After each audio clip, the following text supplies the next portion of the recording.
Hello students, I hope आप सभी ठीक होंगे। आज मैं आपको बताने वाला हूँ अनुपात रेशियो क्या होता है, अनुपात किसे कहते हैं और कैसा दिखता है। चलिए जानते हैं। जो छात्र हमारे चैनल पे नए हैं वह चैनल को सब्सक्राइब कर लें ताकि उनको आने वाली वीडियो का नोटिफिकेशन मिल जाए।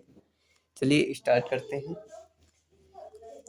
चलिए लिख दीजिए अनुपात, तो लिखा हुआ है, यही हेडिंग है हमारी। अब इसमें लिखिए यदि यदि ए और बी। मैं लिखवा इसलिए देता हूं ताकि आप अच्छे से समझ जाएं, आपको कोई कंफ्यूजन नहीं रहना चाहिए। बी दो सजातीय सजातीय या सजातीय या समान प्रकार की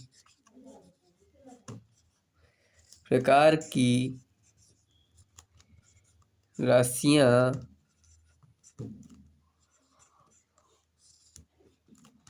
हो तो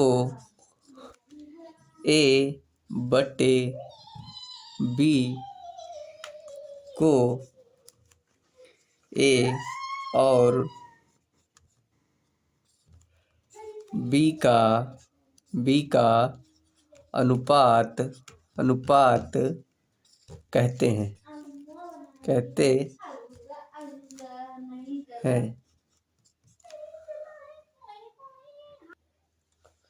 मेरे छात्रों, परिभाषा आपने लिख ली। आप समझिए क्या कह रही। यदि ए और बी दो सजातीय हों या समान पद हों। समान का मतलब जैसे ये अल्फाबेट है तो अल्फाबेट है। आगे जो टर्म एंड कंडीशन है वो भी बताऊंगा आपको। ये देखिए दो अल्फाबेट है, ठीक, दो अल्फाबेट है कि नहीं है। तो क्या करते हैं, जब हम इनका ये रूप लिखते हैं, ये रूप, ठीक, तो क्या कहलाता है, अनुपात कहलाता है। हमें ए बटे बी का जो रूप है वो अनुपात कहलाता है। ये काहे का निशान है, ये भाग का निशान होता है। ये काहे का निशान होता है, ये भाग का निशान होता है।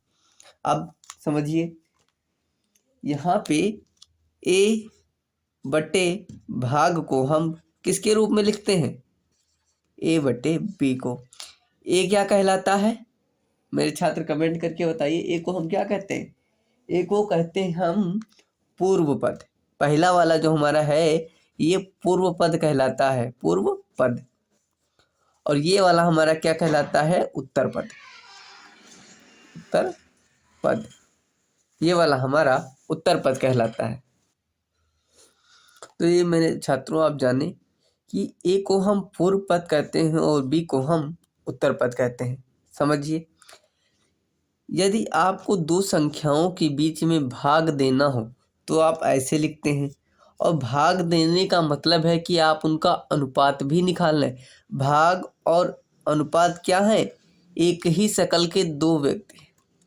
भाग और अनुपात क्या है, दोनों बराबर है, दोनों बराबर हैं।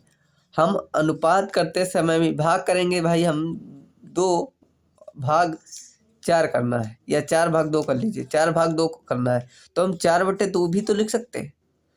बात तो एक ही है। क्या इसमें और इसमें क्या अंतर है, इसमें और इसमें कोई अंतर नहीं है। बस इसमें भाग का निशान लगाया गया है और यहाँ पे अनुपात को हम इस तरीके से, अनुपात का चिन्ह तो ये होता है, ये क्या है का चिन्ह निशान है, ये अनुपात का निशान है। किंतु इसको हम ऐसे ना लिख करके, अगर आपको 2 बिंदु ये लिखा मिल जाए तो आप समझ लीजिए इन दोनों के बीच में भाग का संबंध है। इन दोनों के बीच में भाग का संबंध है। समझ पाए कि नहीं समझ पाए मेरे छात्र। यदि आपको कहीं पे 6/3 लिखा मिल जाए तो आप क्या समझेंगे, 6 और 3 के बीच में भाग का संबंध है। किसका संबंध है, भाग का। और हम भाग को ही क्या कहते हैं, अनुपात कहते हैं।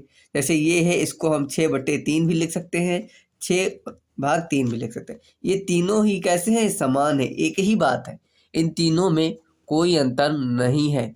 अब मेरे बताइए मेरे छात्रों, किसको नहीं समझ में आया कि अनुपात क्या होता है और अनुपात को हम कैसे निकालते हैं। अनुपात का जो प्रथम पद है वो पूर्व पद कहलाता है। अनुपात का जो अंतिम पद है, बाद का पद अर्थात दूसरा वाला पद, वो उत्तर पद कहलाता है। हमें दोनों का रेशियो निकालना होता है। अब आइए बात आ जाए असमान पद की। तो मेरे छात्रों अब आ जाते हैं असमान पद पर। मान लीजिए आपसे कहा गया 3 अनुपात ए को आप रेशियो में कन्वर्ट करिए। आप किसमें कहा गया कि आप रेशियो में कन्वर्ट करिए, तो आप सिंपली आप ऐसे लिखेंगे, सही है, कोई गलती नहीं, आप ऐसे लिख सकते हैं। क्योंकि हमें पता है 3 अनुपात ए के बीच में किसका संबंध है, भाग का संबंध है। ये फर्स्ट स्टेप हो गया। और हम भाग को कैसे लिख सकते हैं, ऐसे लिख सकते हैं। तो हमारा कहाँ पे गलत है, हमारा गलत कहाँ पे है, हमारा कहीं पे गलत नहीं है। यदि पद समान होंगे तब भी आप सेम तरीके से करेंगे, और पद असमान होंगे तब भी आप सेम तरीके से करेंगे। बस आपको प्रथम पद, पूर्व पद और उत्तर पद पता होना चाहिए कि हमारा कौन सा पूर्व पद है और कौन सा हमारा उत्तर पद है। जैसे हमारा इसमें 3 हमारा पूर्व पद है और ये हमारा उत्तर पद है। अब मेरे छात्र कमेंट करके बताइए कि किसे नहीं समझ में आया। इसी तरीके से आपको ले लिया जाए 16 प्लस, यहाँ पे मैं ले लेता हूँ एम, ठीक। अब 16/m मतलब 16 भाग m लिखा हुआ है, और 16 हम m कर सकते हैं। या यहाँ पे m, यहाँ पे ले लीजिए m अनुपात 16, तो m अनुपात 16 को भी हम यही कर सकते हैं, सेम कर सकते हैं। यहाँ पे देखिए m भाग 16 और m/16। मेरे छात्रों समझ पाए कि नहीं समझ पाए, आप बताइए, कमेंट करिए। क्या अब आप भाग अनुपात निकाल लेंगे कि किसी भी 2 संख्याओं के बीच में आप अनुपात को ज्ञात कर लेंगे कि नहीं ज्ञात कर पाएंगे, मुझे बताइए, तुरंत कमेंट करके बताइए। मेरे ख्याल से अब आप अनुपात निकालना सीख चुके हैं। थैंक यू, मिलते हैं अगले वीडियो में।